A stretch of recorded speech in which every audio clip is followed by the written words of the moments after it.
Da, da, da, da, da, da.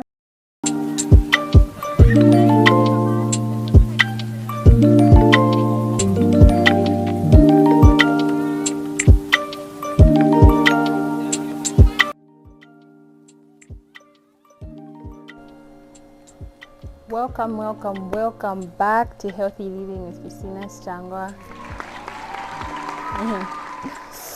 Okay, today I'm extremely excited, as you can see from my extremely shrunken cheeks.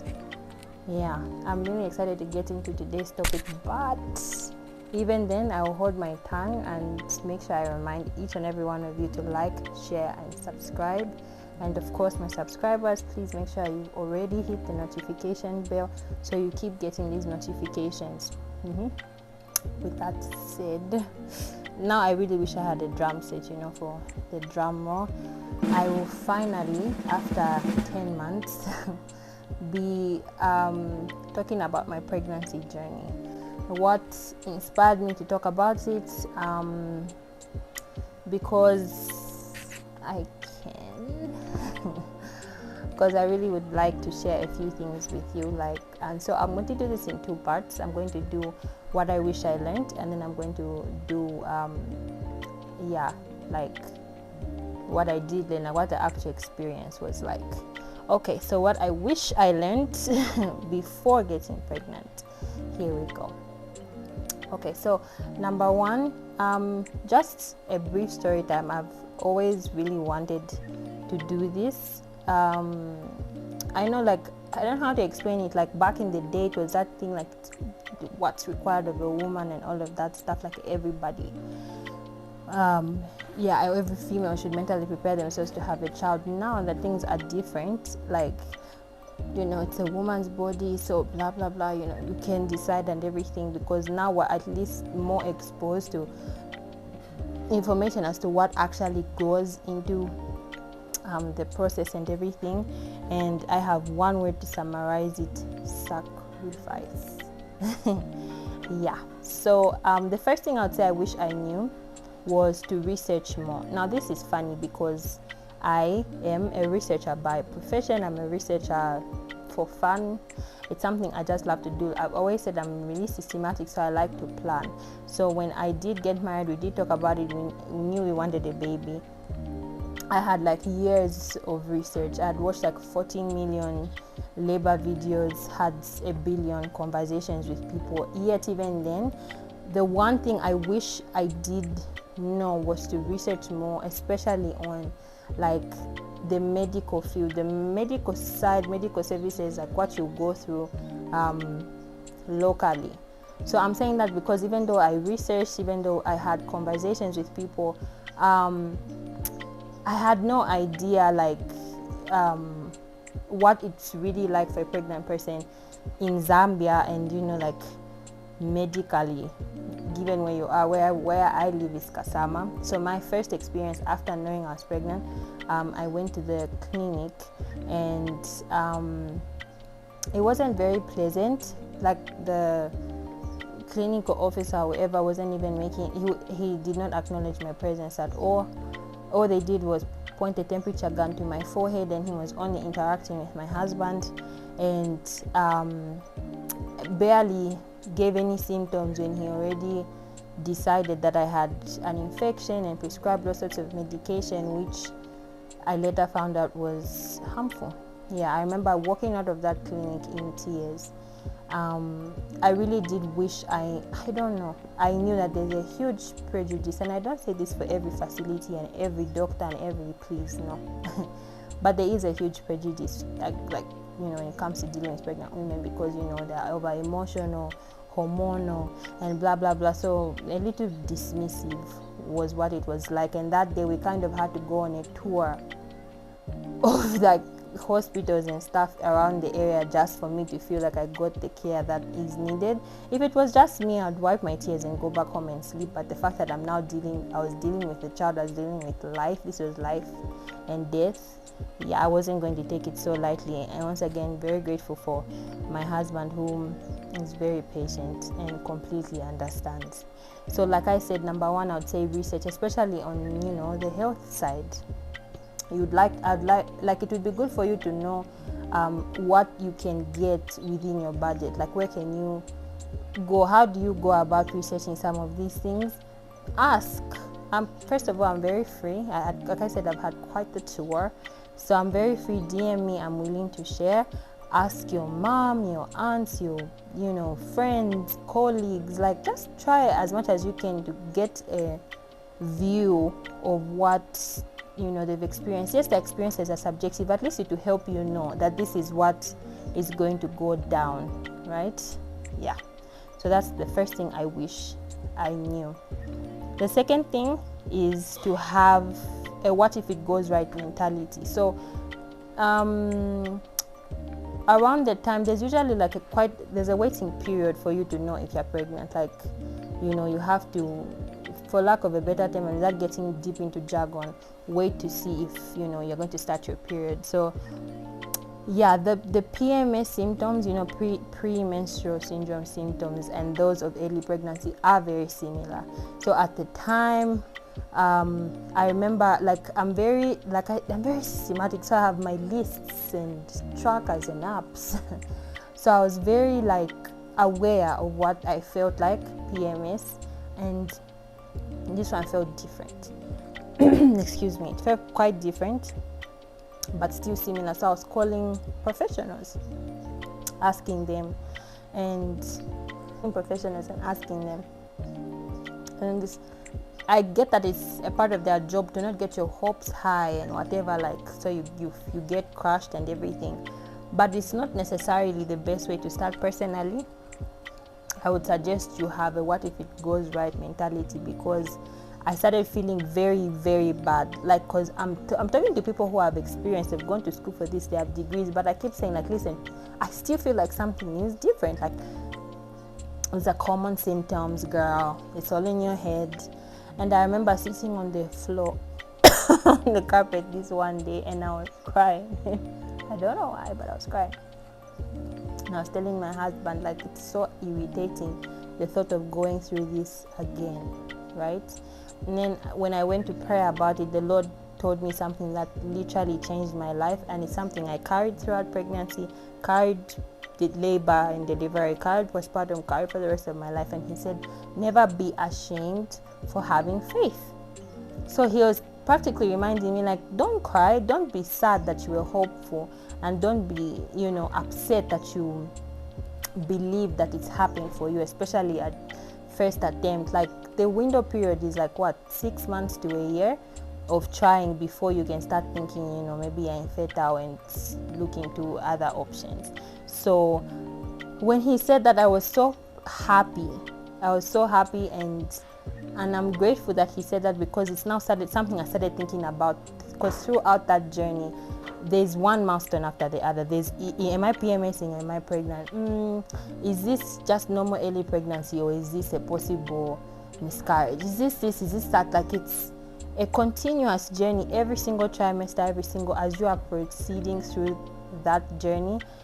Several things are going to happen that you really need to, rather than thinking like that, even though yes, be objective, you think what if it goes right? And something that really helped me, I'd look at people within my life. I'd look at my best friend, my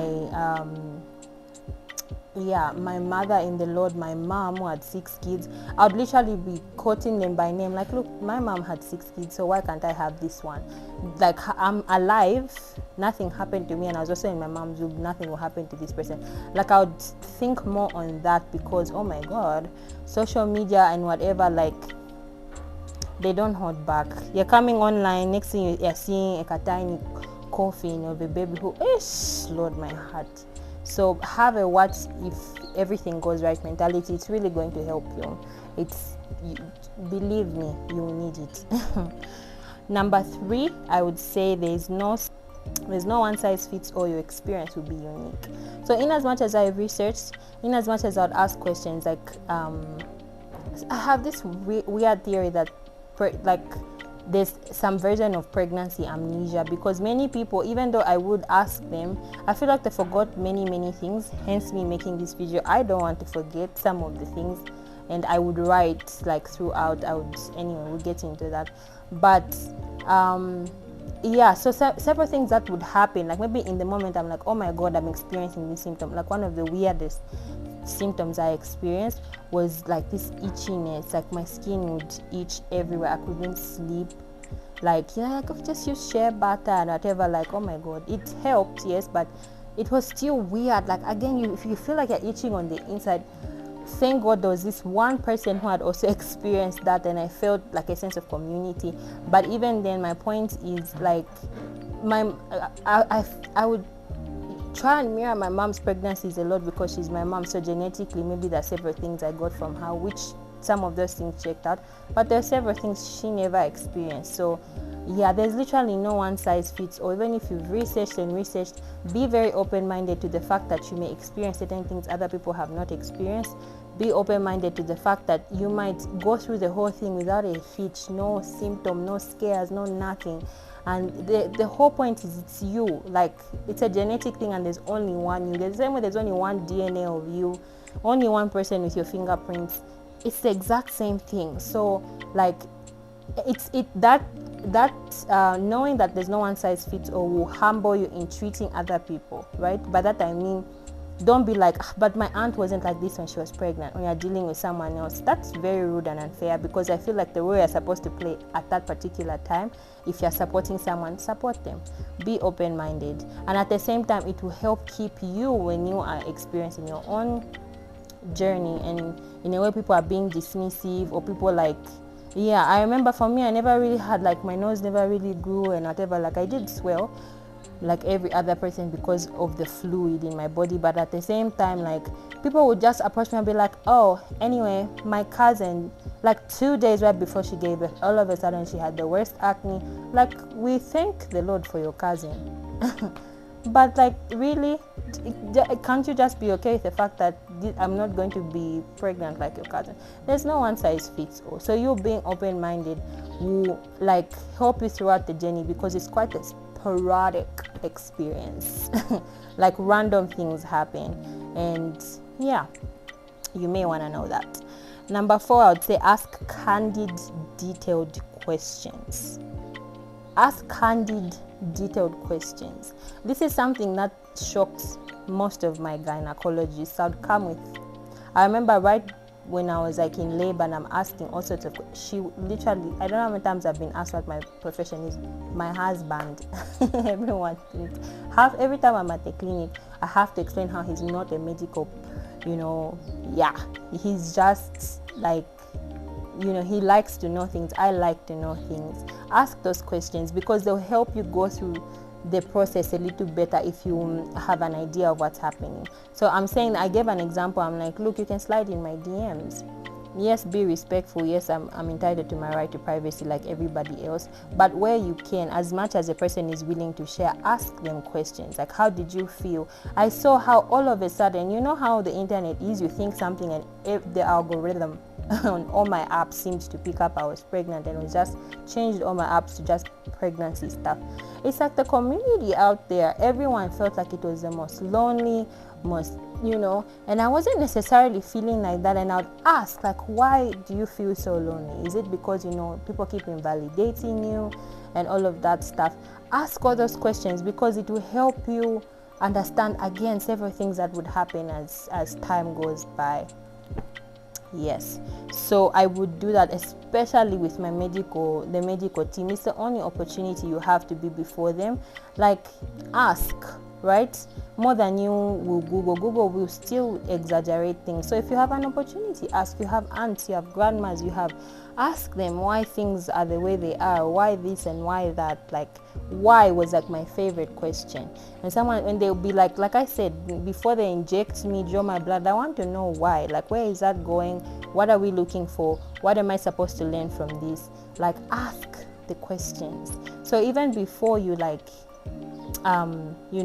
pregnant, as you are planning, as you are thinking about making the decision, as you are researching, ask why. Like, why will help you understand like the depth of everything, really, right? Lastly, I would say save. And again, I'm very biased to research, I'm very biased to saving, I'm very biased to asking questions, because it's like a part of my personality. But this isn't even about personality, ladies and gentlemen. Save. I know they always say, oh my god, kids are so expensive. Like, the whole thing is expensive. I remember when I got engaged and we were wedding planning, one thing I used to do a lot was buy maternity clothes. I know it sounds funny, but I didn't know what size I would be, so I would buy like stretchy stuff. I'd buy things a little bit bigger, things that are like a little breathable. So when I was pregnant, I really didn't have to shop. The only time I think I really had to shop was because I had a really small belly. I didn't really gain, and then all of a sudden, like at 20 something, it was pop. It was like a pop. I was not fitting anything. Everything was too hot, and thankfully for saving, I was able to kind of make the journey more comfortable by changing. Now imagine you don't have the money, so you have to endure wearing things that are really uncomfortable, and again, you're already going through several symptoms and changes, and people are talking in your ear. You just want to enjoy the process. So as much as you can save, because having the money, that financial freedom, it does make the journey even more glorious, right? So this just like a tip of the iceberg of some of the things I really did wish I knew before getting pregnant. Some of the other things were basic.